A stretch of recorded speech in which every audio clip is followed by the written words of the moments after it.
blown-head gasket.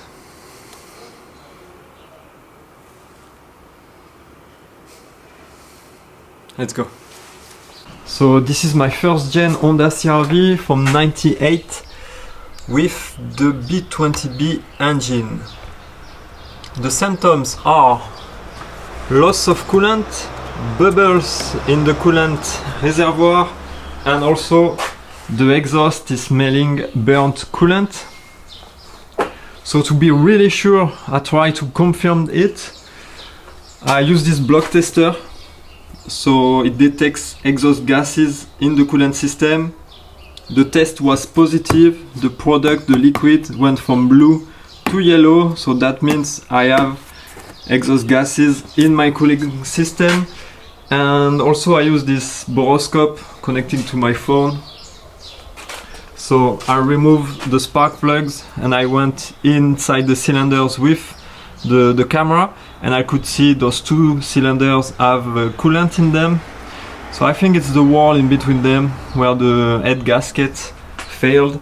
I hope it's just a head gasket and not a crackhead or something worse that I can't really fix at home.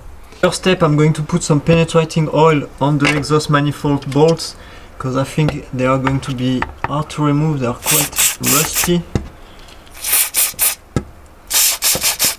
This way I can let the product sit and do its magic.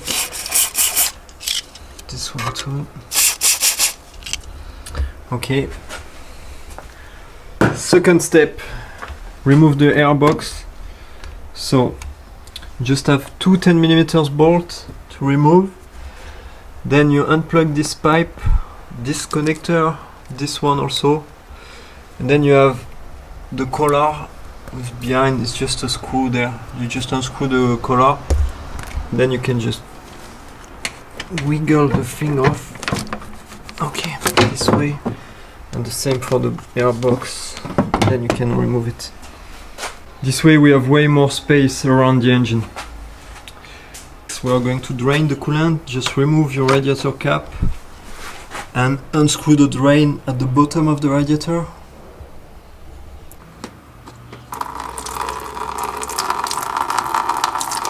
I'm going to remove the ignition coils and the distributor. Might be a good idea to mark it so you can use the same setting later. Mine is already marked there. I might add some paint to be sure.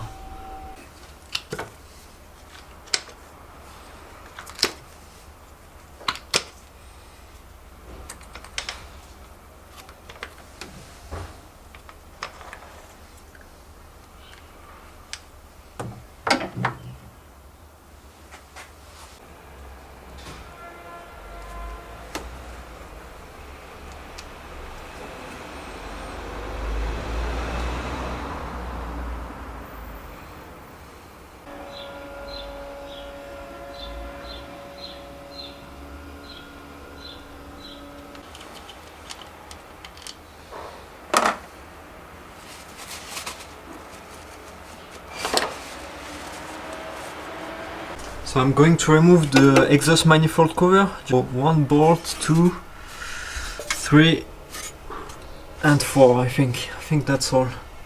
Since the bolts are completely rusty, I'm going to wait for the penetrating oil to work. And I'm going to undo this drain. So this is another coolant drain, but for the block this time. So it's 19mm. So you just open this one to drain the coolant from the block.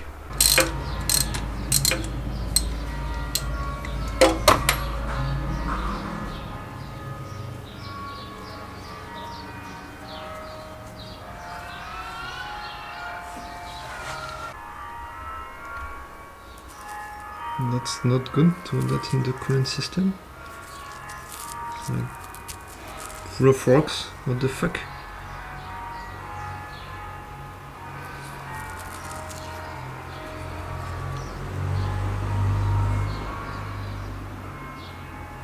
So the drain hole is completely blocked. It's like there is a blockage made of sand, so I suppose it's limestone because the previous owner used water instead of coolant. So let me show you exactly how it looks like with the camera. I put the finger in, it's like full of sand. I don't even want to know how much there is inside the block.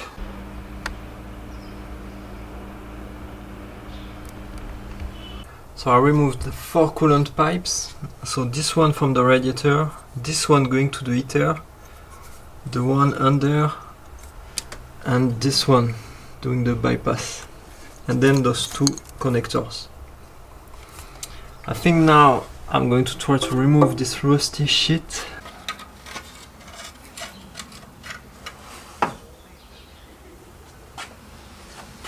I finally managed to remove the exhaust manifold cover. Look how crunchy the bolts were. Rusty crunchy. Enculé. Ça c'est serré.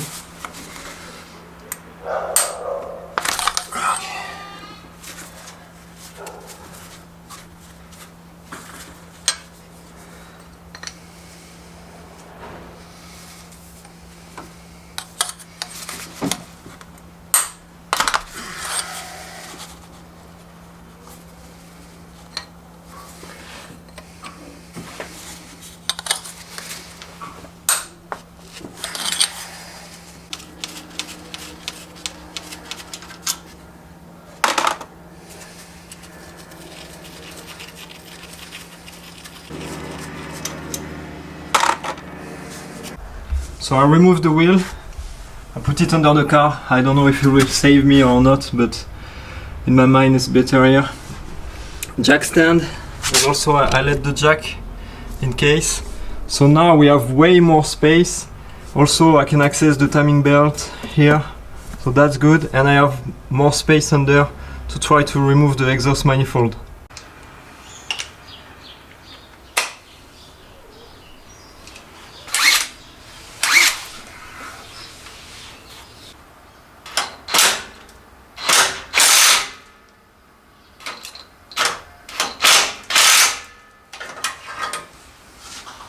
Thank you the world for saving the day. I always try everything before using this machine because it's too powerful, and on small bolts like that, like 14 millimeters, I broke so many of them with it. So always careful, but sometimes it's the only thing who can remove the rusty one.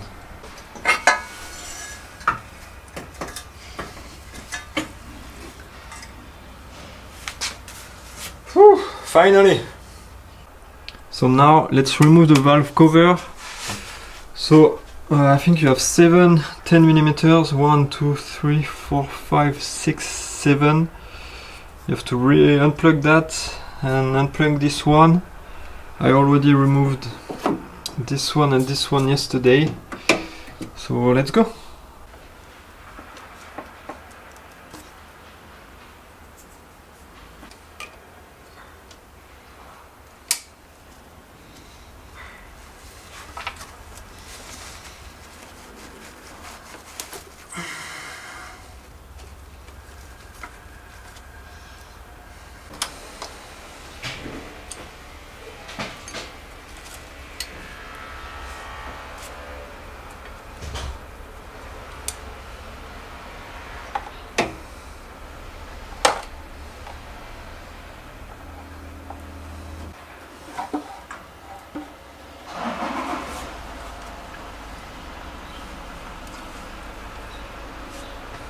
So the valve cover is off, everything looks good.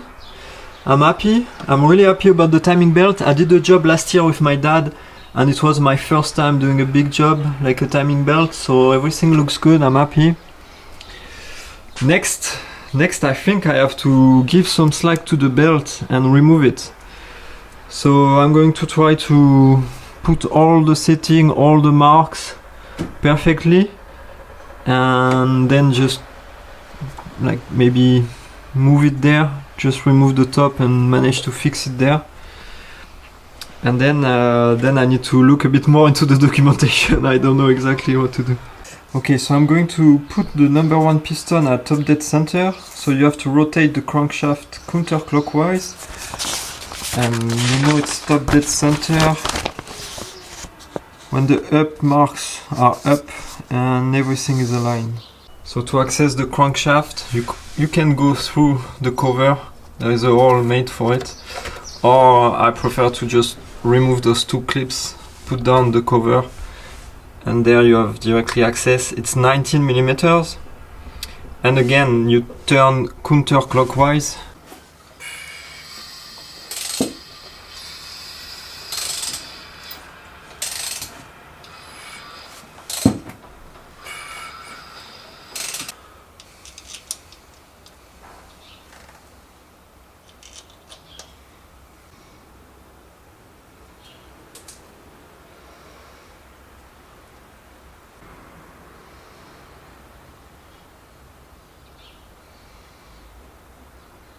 So piston number 1 is at top dead center. I put my marks.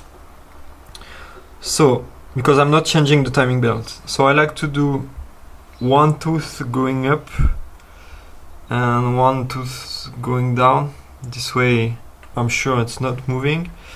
And then also down there, I can't show you with the camera, but I have it on the documentation. You have a little pointer, so you can make sure they are aligned too.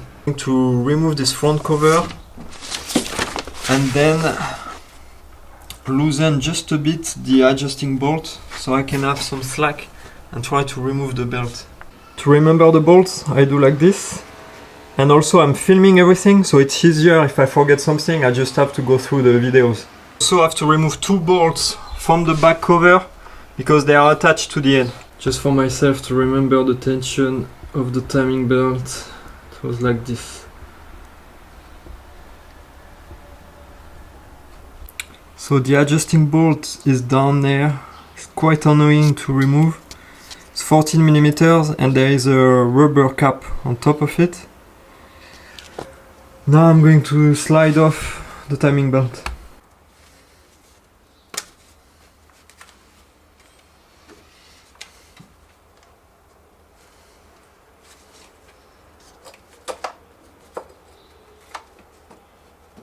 Next step is to remove the camshaft.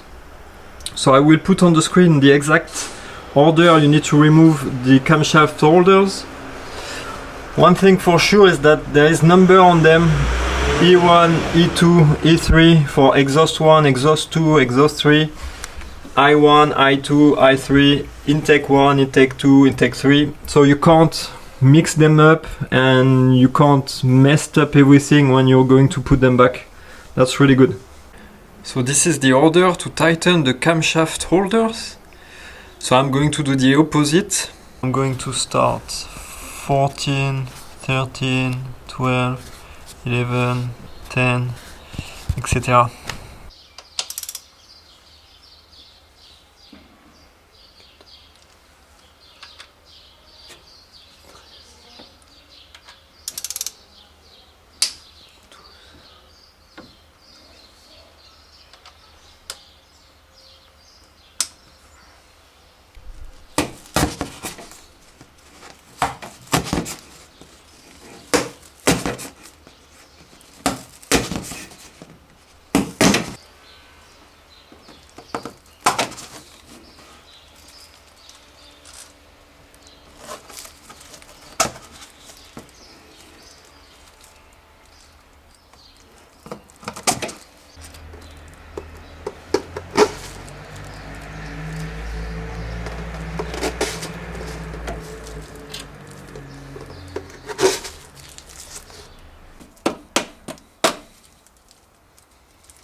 I still have one left to remove.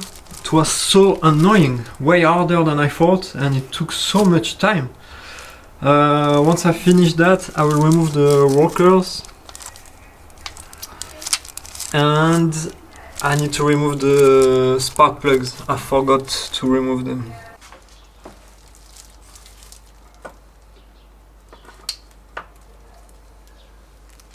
Took 20 minutes to think about the next steps, and I can't remove the intake manifold. I have to take it out with the head. I can't access the bolts that are under it, so I have to remove all the little pipes. So I think there is this one, there is the accelerator cable, this one, that, this, maybe some connectors there, this one, this connector,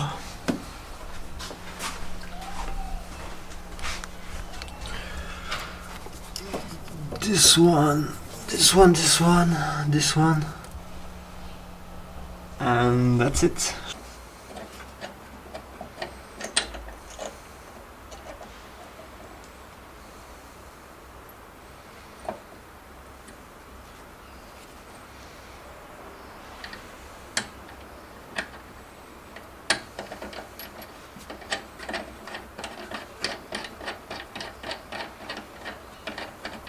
Okay, so I disconnected everything from the intake. Nothing too complicated. You just saw how I did this fuel line. For the accelerator cable, you just have to unscrew the lock nut and everything is simple. For the injectors, it's just connectors. Only thing I had a problem was with this water pipe. So I just cut it because I'm going to change it anyway. That's it. So now let's remove the rocker arms and the spark plugs.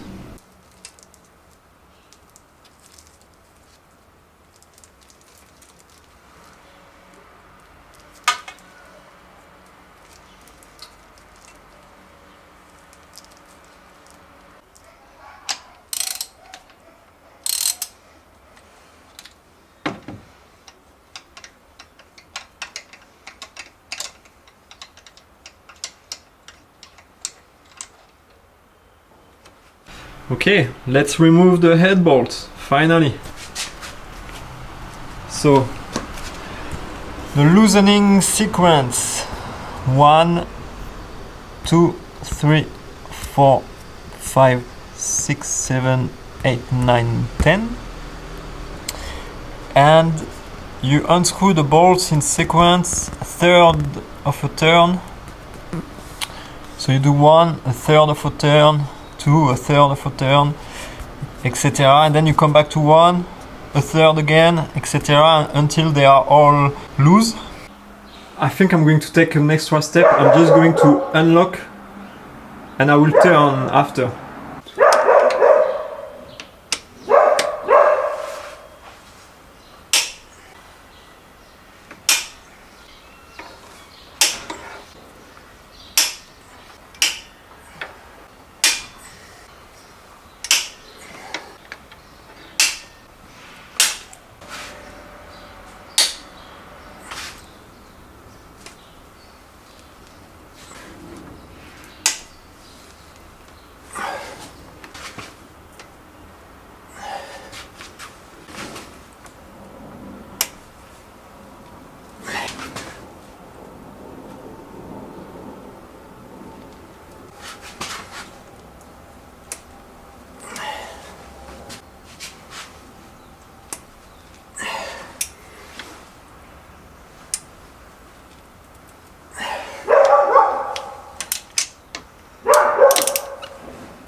This one looks hard. I'm going to do it by hand just to have a better feeling.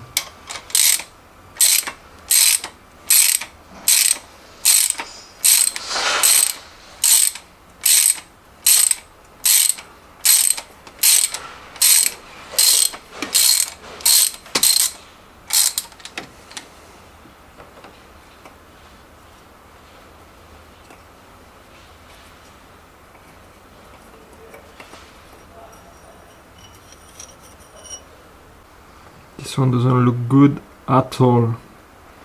So bolt number 10 on the losing sequence is completely rusty and it's full of shit. And also that was the only one was loose. So I'm sure with the head gasket water was coming in this one. So I'm going to remove the head in like 1 minute. I just wanted to tell you first so you're not surprised with the state of my head and the state of the piston. Like a month ago I tried a Cassil to fix the head gasket, so I tried this product because I wanted to make a YouTube video about it, a review video about it. So I'm currently editing the video. I'm just waiting to remove the head to have some footage to show what Cassil does to the head inside the video, so that's why. If you see some copper particle a bit everywhere, that's from Cassil.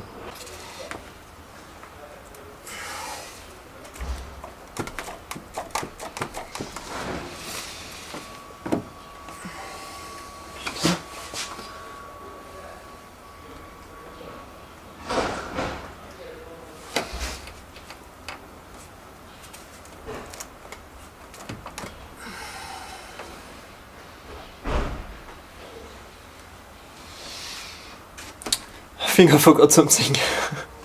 So the intake is attached there. I need to remove 2 bolts.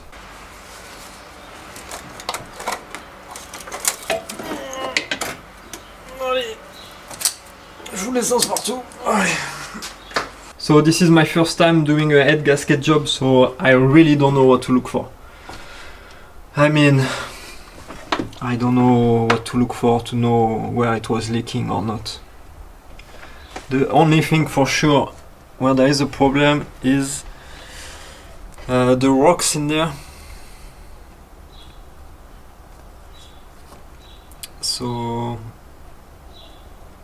I don't know if you remember at the beginning of the video I was opening this drain, this coolant drain, and it was blocked with rocks, with limestone. So yeah, I don't know how to remove that, but I will have to. Then you can see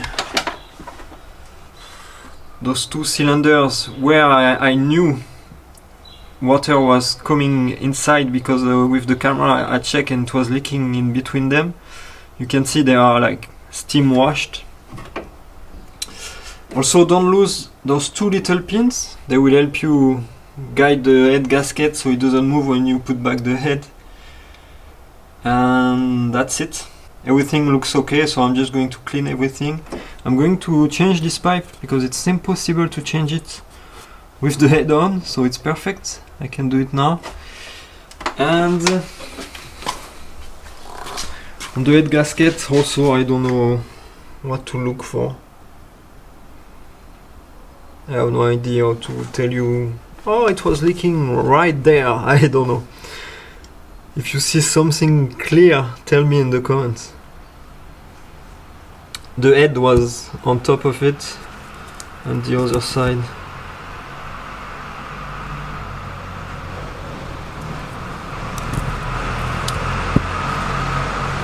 So now I'm going to remove the intake so I can look properly at the head. And I'm going to clean all that. So I worked pretty late last night. I changed some coolant hoses. I have one more I want to change, this one.